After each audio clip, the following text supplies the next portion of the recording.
Welcome, everybody, to this episode of Shedding the Bitch Radio. And on this episode, we're going to talk about how to be a leader who develops others to lead too. Instead of what people believe, and that is that a leader is someone who is able to be effective in training people to be good followers. We're going to talk about how leaders actually work to develop others to be leaders themselves. So our guest, author, speaker, and founder of Success with Stacey Hall, shares with us a four-pronged strategy of empathy, education, empowerment, and encouragement to support those they manage to achieve not only the organization's mission, but also each individual's goals. We're also going to talk about a great leader cares first about the people they manage, then about the organization's mission. Lastly, in addition, great leaders don't just teach the skills required to do the job. They also proffer deeper wisdom, according to the Harvard Business Review. So let's get on with the show. Are you ready to create riches in your work and life? It's time for Shedding the Bitch Radio and TV, where you can discuss, debate, and get advice on how to discover and shed the bitches of fear, insecurity, self-doubt, and negativity, so you can realize your dreams and life purpose and create and accelerate the riches in life you deserve. So let's welcome your Ball of Fire host, Bernadette Boas. Hello, everyone, and hello, Stacey Hall. Welcome to the program. How are you today? I am fabulous. I'm thrilled to be here. I love that intro. It's fantastic. Oh, thank you so much. Thank you so much. Well, Stacey, I like to always start off with helping people get to know someone so they trust them and they like them so they'll do with them. So share with us a little bit about you before we dive into the business stuff. Oh, my goodness. The most important thing I think anybody can ever share about themselves is their core values. And so I'm going to start there. My number one is that I have faith in God's plan for me. The second is I am trustworthy.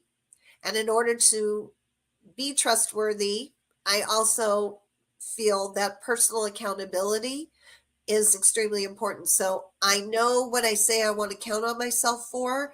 Those are the only things I want to count on myself for. And so other people can then count on that for me.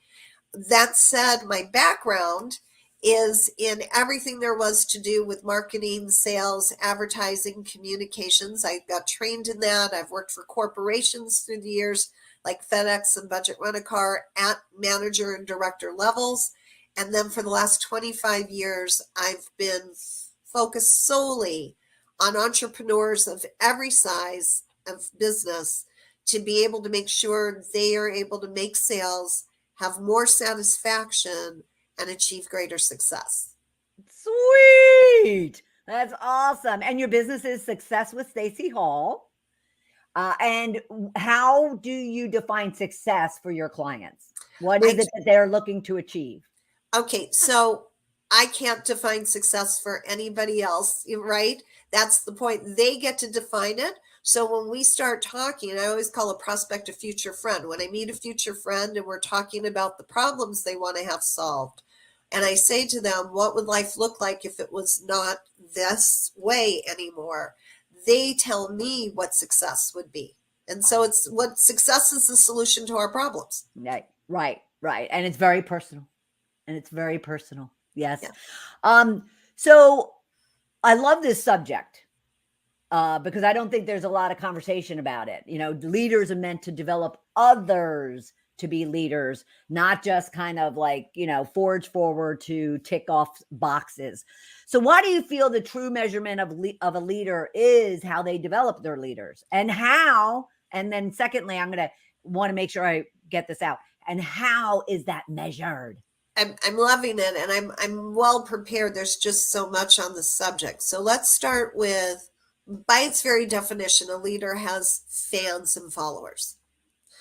Oh, I love that. There are tons of leaders out there who continue to have fans and followers. Yeah. Most of those people never become leaders in their own right. Mm-hmm. And so a leader that wants fans and followers I'm just going to say there's a leader who wants to develop other leaders. A leader who wants fans and followers is always going to stay a step ahead of those people. And the way they do it is they don't give all the information. It's like dropping breadcrumbs. Follow me on this path. I will always stay ahead of you. And I may sneeze because I do that when I sneeze on the truth, whatever I consider to be the truth. And I'm noticing that's starting to happen. Versus, and I haven't come up with a better word because people resonate with the word leader or influencer. A leader or influencer who really wants to see other people lead, this is by its very definition the measurement.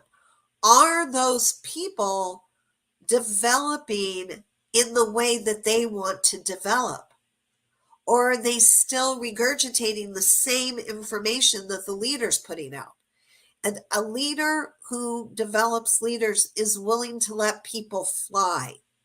And they probably need to leave for a while to be able to find their own base, their own audience, their own lifestyle, because they've learned the skills and are applying them themselves.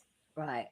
I love that. Let them fly. Let them fly. Yes, as opposed to so many. Don't you find so many kind of hold them back for their own selfish reasons? And of course, they're not the leaders we're talking about. We're talking about the ones that are secure enough. And what are those attributes of a leader? What are those? I was about to start saying in myself, but I want to hear from you. What are those attributes of a leader that differentiate them from others? Well, there's 4, I would say, and I call them 4 factors of a leadership style that leads people to go off on their own. And I'm going to tell you, sometimes it just doesn't, it doesn't feel good. So yesterday I've had a couple of folks leave my group coaching, and you said, it's like, oh, it's sad. It's like, but it's not. It's not, right. Stacey, remember, they're going off. They don't have the problem anymore, so they don't need what you're teaching. They told you that they're ready to fly, right? So the first would be encouragement. Normally I would say empathy, but because of yesterday, I would say it's to remember that they are not saying no to me anymore. It's not that they're saying no. They're saying, you got your job done, Stacey. Now I'm going to go with what you've taught me. My business is growing. In my place, it's business growth. My business is growing. I don't need to be in the study group anymore. I'm blooming with what you've taught me, because I always talk about seeding, sprouting, blooming. Okay. I'm good to go. And so my job as a leader at that point is to not make them feel bad that they're leaving the group. It's to encourage them to go on, keep doing what they're doing, and let them know if they ever do need like a little tweak or a little tune-up, I'm here. And other than that, nothing could make me happier to see that they have all they require now to be successful in the way they want to be successful. So that's the first. Okay. The second is empathy. I call them the 4 E's. Okay. So the second is empathy. Empathy is listening for what they're actually saying, not interpreting what they're saying, actually listening for what they're saying. If they're saying this is their problem, we don't, as a leader, tell them you're wrong. This is your actual problem. Right.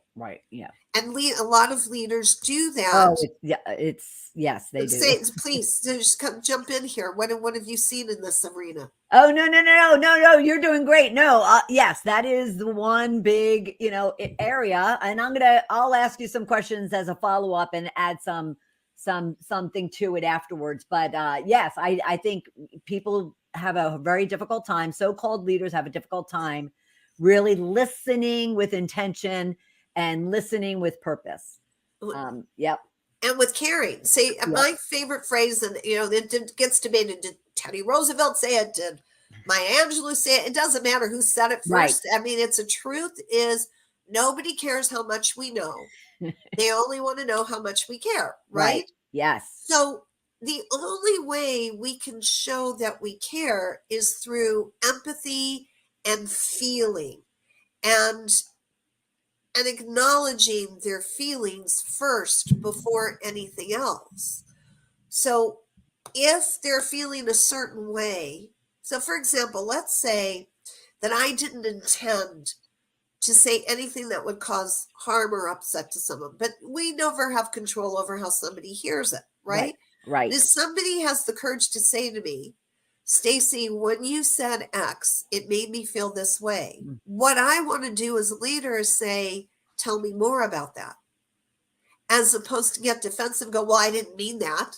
That's not what I meant. You shouldn't be feeling that way. Right. But I see a lot of leaders do that. It's like, you're wrong for having those feelings and you need to work on that. It's like, why don't you tell me a little more about where that's coming from so I can understand, not do it again, apologize exactly.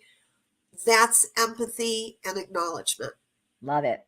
Love it. Love it. Love it. Love it. Love it. Give me a second. I just want to make sure that I put these in the right order, if you will allow me to. All right. Education and then empowerment. Okay. Okay. Education and empowerment.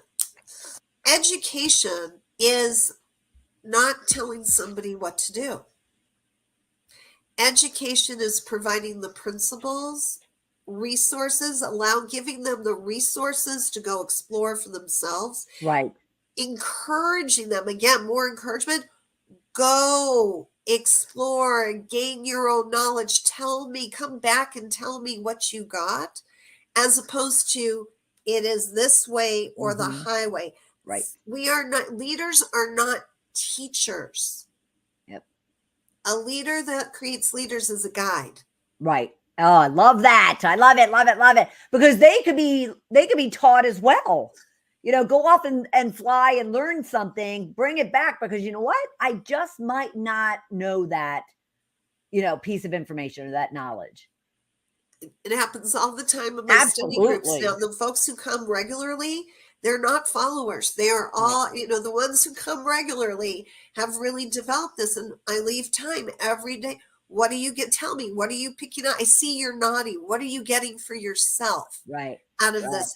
And one of the empowerment ways, so now to empowerment, is teaching guide. I just used the word teaching, but I'm going to use guiding the folks who come to us for solutions to empower themselves. And I've got a little tool that I teach people, and I say, put down your bat, because so many people beat themselves up and beat themselves down. Yes. Right? Yes. Put down your bat, pick up your pom-poms.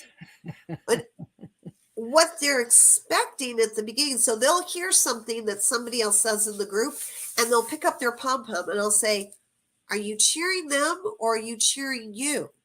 Oh, no, I'm loving what they said. I'm cheering them on. And at the beginning, I go, oh, no, you got something. That's to cheer yourself on. Right. And to learn how to help our folks validate themselves. Sure. So they don't require us to validate them. Right. Oh, absolutely. That I absolutely love. That leaders really should work to have an individual validate themselves, not to come looking for it.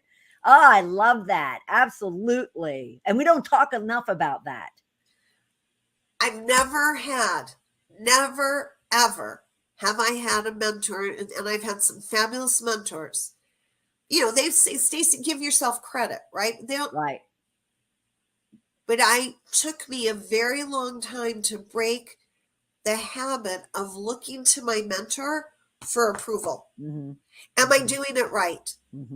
Okay. And they go, oh yeah, that's great. And I give them, again, I have a mentor now. Wonderful. Right. But it dawned on me one day that if I'm doing this for the people who come to me for tips and resources, I'm not going to say for leadership, for tips and resources, and I keep doing that approval thing, I am keeping them in a small place. Well, I think it goes back to what you said about the fact that leaders are actually kind of responsible to, turn over and allow them. And I love your terms of, and I'm going to try to go in the order that you mentioned them: encouragement, empathy, education, and empowerment. Because we're supposed to be, it's almost like a parent and a child. We're supposed to be guiding them and giving them the tools, right? So they can go off and be, mature, happy, fulfilled, complete individuals. And that's what leaders should be doing, is what I'm hearing from you. That's what I say is, and you said it beautifully, if you're not worried about holding on to that client, because I'm mostly talking about coaches right now, right? That's where, right. Or team leaders in the network marketing field. Okay. It's all about keeping them. Yeah. And that's control. Right. And I get that sales paradigm. It's a sales paradigm. I say there are millions of people out there. Couldn't I contribute better to the world by helping other people find their calling, be in their power, as I like to say, in their comfort zone of their core values and their success? Am I not contributing more to the world by doing that than by saying, hey, come along and follow me and let's all do this? Like a little waddling rooster. Right. Well, don't you find that there's the individual, and they're characterized in either as a manager who's just wanting to delegate and point and tell people what to do. And then there's true leaders who are really working to ensure that those individuals are being developed, in the most empowered, empathetic, educated and encouraging way. So then they can go off and lead, themselves and others as well. Absolutely. And I'm not putting down the other leadership style. It is a choice. Right. I made the choice that I wanted to be this kind of leader. Other people choose to be that kind of leader. And there's people for each type. There are folks who like to be told what to do. Right. And that's okay. Then that's a match for them. That's interesting. I need to dig into that with you. So do you find that the people that you work with, and or people that you just kind of speak to and educate and whatnot, do you really think that they consciously make that choice, or they're just not aware or self-aware, and they're just not educated on really what it takes to be an effective leader? Because that's where shedding the bitch and shedding the corporate bitch came from. Is I thought my way was effective, was productive, was supporting not only other people but myself, and it was anything but. So do you really think they make that choice intentionally, or is it just that that's their mode of operation and they don't know any better? It's exactly what you said. They're not self-aware until they're given the choice to make. And I have folks who come to me, they say they want to step into their leadership.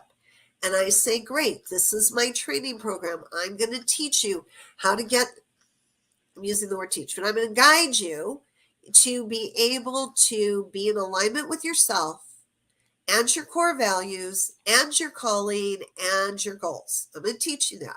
Then it's going to be up to you to believe in that alignment. Mm-hmm. If you tell the truth about what is important to you, then it wouldn't necessarily be easy to believe in it. And if you believe in it, it makes it very easy to consistently do activities that will lead to your success, right? It's logical. Sure, absolutely. Where it breaks down is in the alignment pieces. I start giving them exercises to help them identify their core values, help them identify their goals, help them to identify what might have been keeping them from it, and they come face to face with. You remove the blocks. Now I actually have to do something on my own. At that point, I have folks who say, you know what? I don't think I'm ready for this. Mm. And it is just where their life is at that moment. Right. Or the tools and skills that they have up to that moment say, you know what?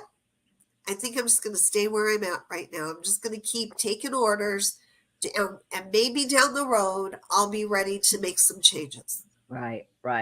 So I agree with you. They do not know ahead of time until they start moving through the exercises. Yeah, sure. Gosh, what? Wow. Well, and so I pulled, and it was from some of the notes that you had, and I'm gonna have to read it because I have a lot of data in my head at the moment. Yeah. But you had written that according to a Gallup study, when an organization focuses on individual strengths, so what we're talking about, giving them empowerment, encouragement, education, and empathy, employee engagement increases from 9% to 73%, which blew my mind. Yeah.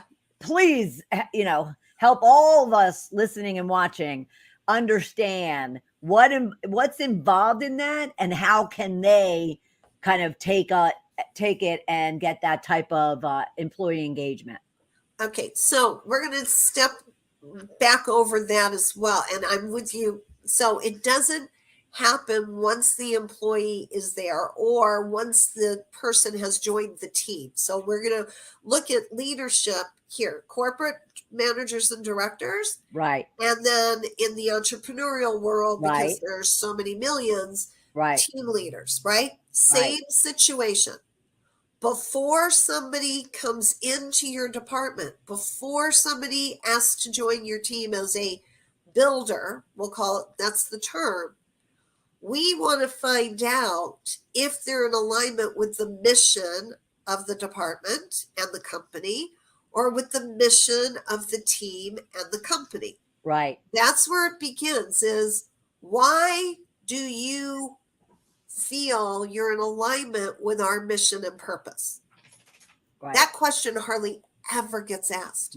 Not even in the human resources department. Yeah. In interviews, it's tell me about your background and why does it, right. Let's get down to here's our mission, here's our purpose. I want to hear why you think you're aligned with it. Because if you're not aligned with it, we're not going to have any fun together. Doesn't matter which side, right? So that's the first piece. Person says they're aligned. We decide to take them at their word. They come in. We start having conversations. And when I say we, it can be one-to-one or in the group dynamic. Right. If all those conversations are focused on the purpose and the mission, getting that accomplished, then everybody has a say. The manager may be ultimately responsible for the results, but that makes it easy for a manager or a director or a team leader to go, okay, here's the goal, here's our mission and purpose. Everybody has an equal say on inputting ideas. And then the manager, director, team leader can say, okay, I'm going to go with this. I do have final decision-making power to get us to the goal, and I'm doing it with the input of everyone. I was going to say, that goes back to what you were saying in regards to empathy with listening. You want to listen to understand, and you may be the final decision maker on something, is what I'm hearing, but yet you're at least engaging each other and making everybody feel as if they're, kind of contributing, and though you have the final decision. It's in that particular, when it comes down on one person's shoulders, but oftentimes, and I'm going to say this, and oftentimes, the goal can still be the goal. In listening, we can craft a strategy that fits each person's strengths, right? Isn't that what encouragement is about? Right. So, all right, instead of everybody doing it the same way when we weren't created, because now I'm on my soapbox. You go, Stacy. Okay. You go. I'm just going to say that because I know everybody watching is going to agree with me on this. How many times have we heard we're all unique and we should embrace our uniqueness? And I'm not making fun of that. I agree with that. If that's the case, then why would we get into companies? We all have to operate the same way. Right. Well, what happened to my uniqueness? So a director or manager or team leader, because it also happens in the network marketing, affiliate marketing world, the same thing. Now we get to duplication. Everybody has to duplicate the same way. Right. No, What if we have a goal and each person shares their vision of how they would get to the goal, and the director, manager, team leader is able to craft a strategy out of that that allows each person to make their contribution to it. Love it. And that's what that poll is about. You do that, watch how productivity, profitability goes way up. Oh my gosh, it's so true. I'm getting all like excited about it because it is so true. And Stacey, a lot of the things that we're talking about seem so simple. Why is it so hard? Why is it so hard for individuals to have, to have empathy, to encourage people, to give them the education and the tools, let them fly? What is getting in their way? The lack of being treated that way. Oh, ow. Yeah. Ouch. Yeah. Okay. I was sharing this with you, and I were talking right before the recording, right, on the concept of why it's so hard to make a sale sometimes, because we treat our prospects like our parents with the allowance. Well, my parents, I grew up in a household where both parents worked outside the home in jobs. They had to toe the line. And I can see very clearly what they brought home to how they raised me and my sister was as if we were employees of the family company, right? Yep. Yep. Right. Yep. So to get an allowance, you had to do chores, you had to work before you make money. Right. Well, how they were treated by their bosses, I can see is also how we were treated. And it just rolls down the line. And if a company doesn't interject, or if a leader doesn't think to go get a different kind of leadership development training, then it just keeps getting repeated and repeated and repeated. Agreed. Absolutely agreed. Jeez Louise. And it's like a lot of things in life, right? Generation after generation after generation just pulls these old beliefs, behaviors, values, or lack thereof forward. And, and the cycle just continues. Do you know, have you heard the joke about the ham and the pan? No. All right. So this is like, it's gone around. I remember it from years and years ago. Little girl is in the kitchen with her mother. So, very traditional. And they're making a holiday dinner, and it's a ham. And the mother chops off the ends of the ham. Okay. Looks perfectly good. So the little girl says to her, why did you, and takes it and throws it away. Okay. Says, why did you chop off the ends? And the mom says, because that's how your grandmother used to do it.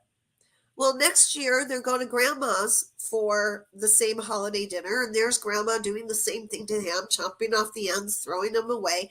And the little girl says, Grandma, Mom says that she does it the same way because that's how you do it. Why do you do it? She says, I don't know. That's what your great grandmother used to do. Well, fortunately, great grandma's still alive. And she said, why don't we call great grandma and find out why she did that? It's just the way we've always done it. So they get on the phone, they call great grandma for the holidays, and the little girl says, Great grandma, my mommy cuts off the ends of the ham. My grandma cuts off the ends of the ham. They say they do that because you did it. Why do you do it? And she said, because we only had one pan in the house and the ham was always too big. So to get it into the pan to put it in the oven, I had to cut off the ends of the ham. I don't know why they're doing it. Oh, that's hysterical and so appropriate. Yeah. I'm going to have to remember that. That is so appropriate. And it's such a perfect example of just kind of how these ongoing attitudes and behaviors just, continue. And somewhere along the line, we have to break the chain. We have to break the pattern. So you talked about your 4 prongs. In those 4 prongs was encouragement and empathy and a lot about listening. How can leaders really learn how to give praise, how to give feedback in a way that moves their individuals forward as opposed to breaking them down? But what are some good tips for giving praise in a positive way? Okay. And I truly learned this myself by what felt good to me and what didn't feel good to me, and by people telling me what didn't feel good to them, and me saying, oh my God, I cannot believe I did that. In my household, like I said, my parents disciplined us. I'm pretty sure the way they were probably disciplined on the job, because it felt weird many times. It was always no. Like, I am trained to say no first. It embarrasses me. It comes out of my mouth as quickly as, it's automatic, which is why when I hear somebody say something and I now, like, I want to say no, I stop myself, because that is not what I know they want to hear first. So I would say there's tons of tips in my ebook, and I know you're going to tell people about that. And I'm going to say first, let's remember how we would want to be treated. Yeah.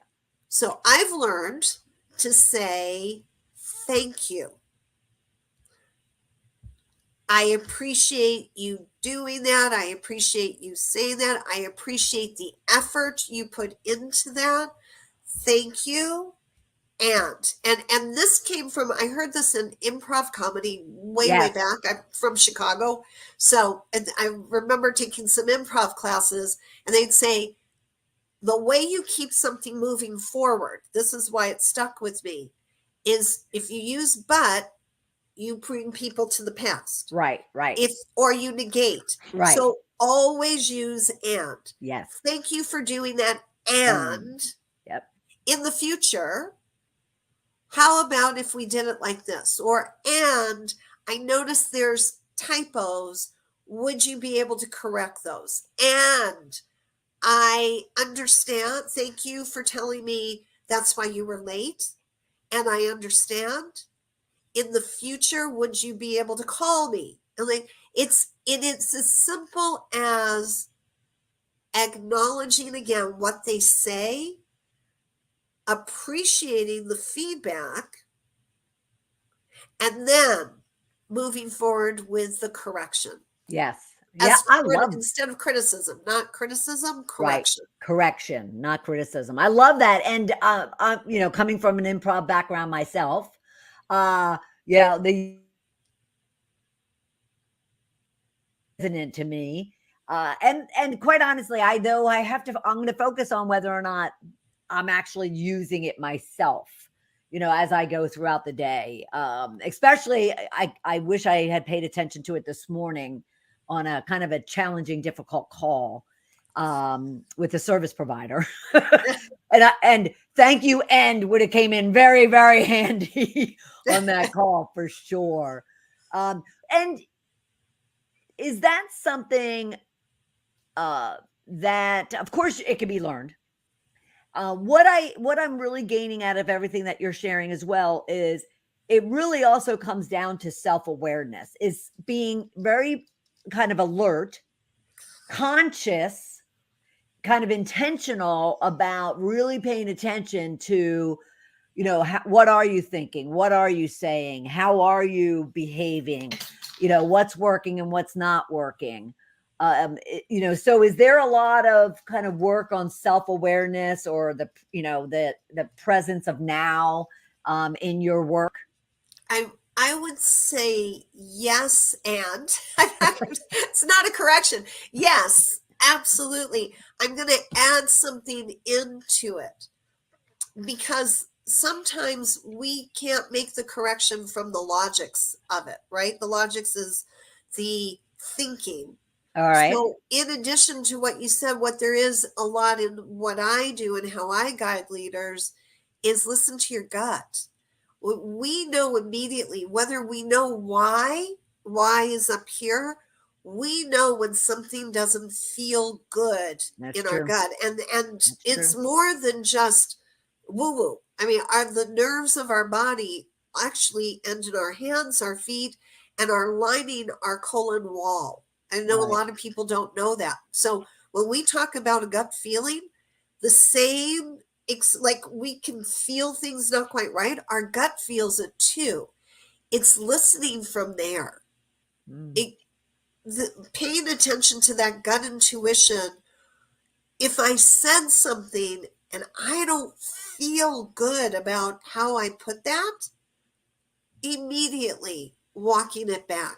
Right. And so that's where the self-awareness, having the courage to know that I can say, I apologize. I did not mean for that to come out that way. It was a gut reaction. I hope you will forgive me. Now that takes some courage, and that takes some willingness to be vulnerable. And so, yes, that's the part of the self-awareness. I believe everybody has gut feelings. Right. Male or female, because it always tends to get tied to women having that intuition, that gut feeling. But because it's what you explained about the colon, that makes it physical. Your body is physically reacting. It's not this, like what you said, woo woo. It's literally your body is physically reacting and responding. It's almost like you mentioned earlier about sneezing, right? Yeah. Your body is responding to what it is that you're thinking and feeling and doing. And so if we can understand that, more tangibly is the only word that's coming up for me. That's awesome. I love it.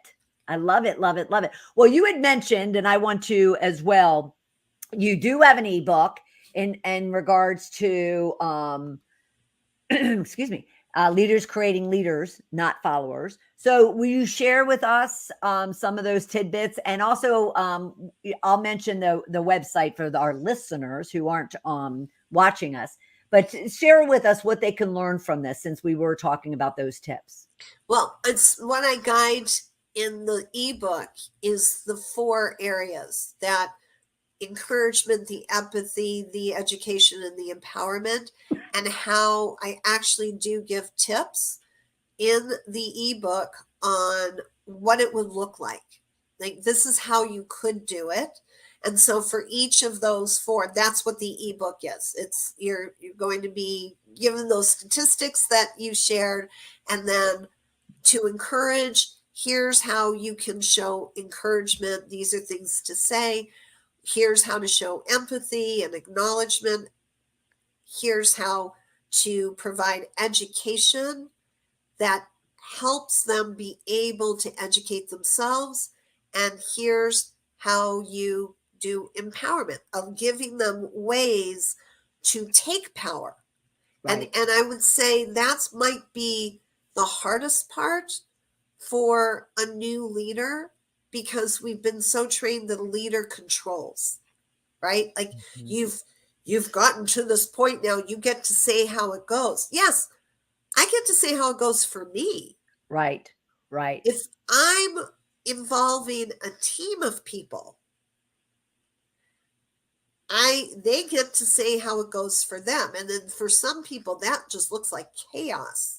So the empowerment piece, I would say, is probably the most important of the 4. And how do you encourage them to step into their empowerment without creating chaos? Right.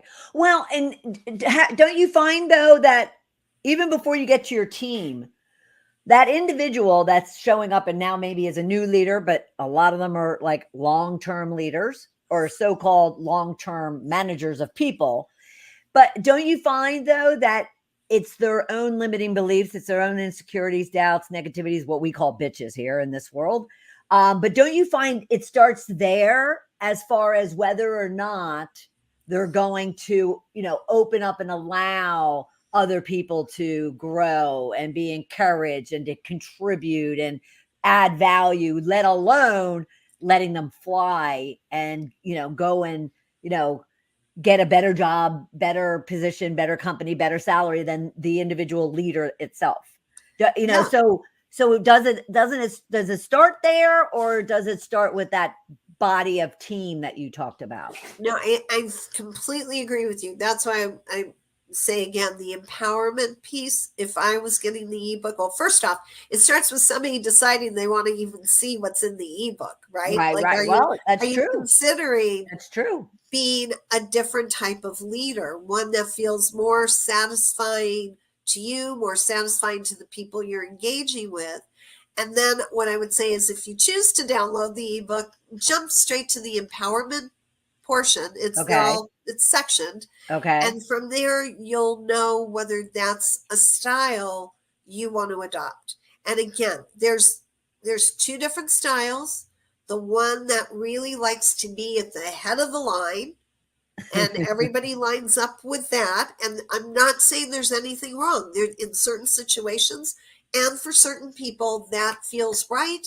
And there will always be people who would like to follow because it takes responsibility. Followers do not have any responsibility. Right? It's true. Yep. That's true. And I'm not pointing fingers. I'm telling facts. Right. If somebody is not in a place where they want to take on any responsibility, then you want to lead, you want to follow a leader who's happy to take it all on. Right. And control it. And all you have to do is just do what they tell you to do. Right. If you're a leader, though, that's tired of, and this is what I hear all the time, you're tired of being a babysitter. You're tired of hearing excuses. Yep. You're tired of having everything fall on your own shoulders, right? You're not. These are the things that I used to say when I said, because I know if I'm complaining about something, there's got to be another way. So I sat down and said, if I don't want people that I babysit, what am I doing that's creating that? Right. And I changed that.